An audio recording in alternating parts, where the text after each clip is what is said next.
बुलढाणा जिल्ह्यातील लोणार म्हणजे केवळ जगविख्यात खाऱ्या पाण्याचं सरोवर.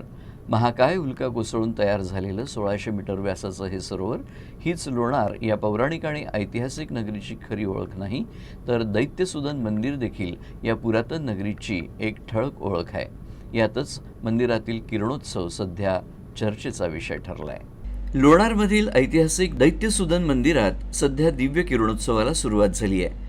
15 मे पासून पुढील 4 ते 5 दिवस सकाळी 11 ते दुपारी 12:50 दरम्यान सूर्यकिरणं मंदिराच्या गर्भगृहात प्रवेश करून थेट भगवान विष्णूंच्या मुकुटावर पडत आहेत. स्थापत्यकला आणि खगोलशास्त्राचा अद्भुत संगम असलेल्या या मंदिरात सूर्यप्रकाशाचा अचूक विचार करून बांधकाम करण्यात आल्याचं संशोधकांचं म्हणणं आहे. सुमारे 1000 वर्ष जुनं हे मंदिर सूक्ष्म नक्षीकाम आणि प्राचीन वास्तुकलेसाठी प्रसिद्ध आहे. भगवान विष्णूंच्या पायाखाली लवणासूर राक्षसाची प्रतिमा असून मुकुटावर पडणाऱ्या सूर्यकिरणांचा हा देखावा भाविक आणि पर्यटकांसाठी विशेष आकर्षण ठरतोय.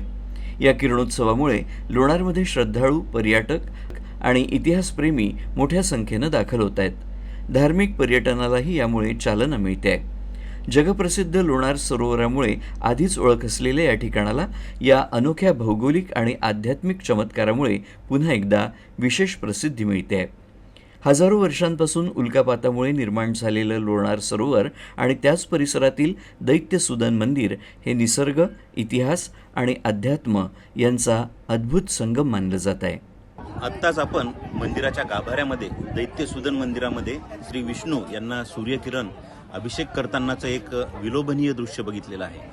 खगोलशास्त्र व वास्तुशास्त्र याचा एक अनोखा मिलाप आपण या मंदिरामध्ये बघितला. सूर्यकिरण जेव्हा उत्तरायण चालू होते, जेव्हा आपला झिरो शॅडो सावली पडते, तेव्हा हा सूर्यकिरणांचा जो बीम आहे तो पूर्ण विष्णुदेवाच्या डोक्यापासून तर पूर्ण अंगावरून पायापर्यंत, नखापर्यंत पूर्ण विष्णू भगवानाला सूर्यकिरणांमध्ये नाव घालतोय, असा अभिषेक करतोय. असं विलोभनीय दृश्य आपल्याला इथं बघता येते. भाविक भक्त मोठ्या संख्येने आपल्या लोणारमध्ये येतात व हा एक किरणोत्सव, हा मेळा बघायला येतात. हा किरणोत्सव 5 दिवस चालत असतो आणि याचा टायमिंग आहे 11 ते 12 या दरम्यान हा किरणोत्सव चालतो. तरी आपण सर्वांनी, भाविक भक्तांनी या किरणोत्सव बघावा व लोणारचं एक विलोभनीय दृश्य आपल्या डोळ्यामध्ये साठवावं, असं मी लोणारकर टीमकडून मागणी करतो. लोणार नगरीमध्ये आज मी दर्शनाला आलेली होती, कारण मी लोणारचीच आहे. तर इतका छान आणि सुंदर आणि अमूल्य क्षण होता हा, जो मी माझ्या डोळ्यांनी बघितला.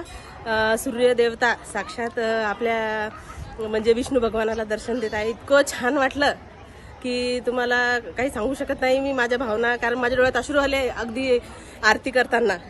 तर खूप छान आणि सगळ्यांनी खूप छान आरती म्हटली, सगळं काही. आणि स्वच्छता पण आता खूप छान झालेली. लोणारची प्रगती मार्गावर आहे लोणार, हे मी नक्कीच सांगू शकते आणि मला खूप आवडलं हे.